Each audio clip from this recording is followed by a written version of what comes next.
বুঝবো না কেউ কার কোনটা থেকে কাম করতেছে জুম করে দিবে কি বুঝবো।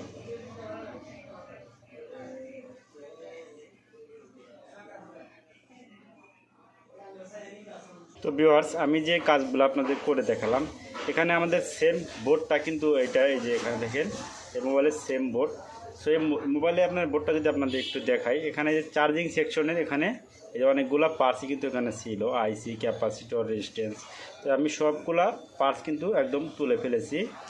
তুলে ফেলে আমি যে মডিফাইটা আপনাদের করে দেখাচ্ছি এখানে দেখেন এই যে এখানে কিন্তু একটা পার্টসও নাই ক্যাপাসিটর রেজিস্ট্যান্স আইসি কোনো কিছু নাই সব আমি রিমুভ করে ফেলেছি এবং রিমুভ করে আমি একটি মডিউল থেকে আইসি তুলে আমরা এখানে মডিফাই করেছি। সাধারণত আমাদের এই ধরনের অ্যান্ড্রয়েড ফোনগুলা ডাইরেক্টলি চার্জ দেওয়া যায় না।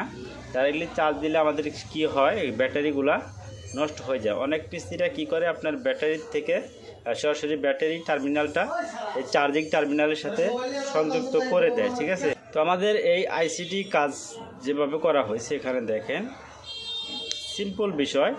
এটা হচ্ছে আমাদের আউটপুট লাইন এবং এটা হচ্ছে আমাদের ইনপুট লাইন।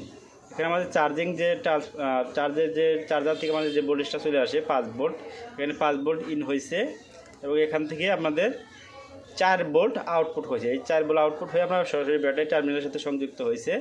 হওয়ার পরে আমাদের এখান থেকে 5 ভোল্ট ইন হয়ে 4 ভোল্ট আউটপুট হয়ে আমাদের ব্যাটারিটা চার্জ হয়।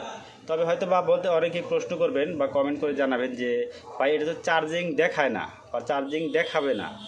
তো আসলে এটা চার্জিং দেখাবে না যেহেতু আমাদের চার্জিংয়ের সম্পূর্ণ পার্টসই আমরা রিমুভ করে ফেলেছি। এখন আমাদের এইটা আসলে যে মূলত যে সমস্যাটা সেই সমস্যাটা নর্মালভাবে ঠিক করা সম্ভব হয়নি, তাই এই মডিফাই আপনাদের করে দেখালাম। তো এটা বেকার কাজ চলবে, মোবাইলটা একদম ফেলে দেওয়ার মানে যোগ্য হয়ে গেছে, ফেলেই দেওয়া লাগতো। তো তাই এটা আমরা ব্যবহার করে আমরা মোবাইলটি এখন চালানোর যোগ্য করেছি। এখন এই যে দেখেন মোবাইলটা এই যে চালু আছে অলরেডি।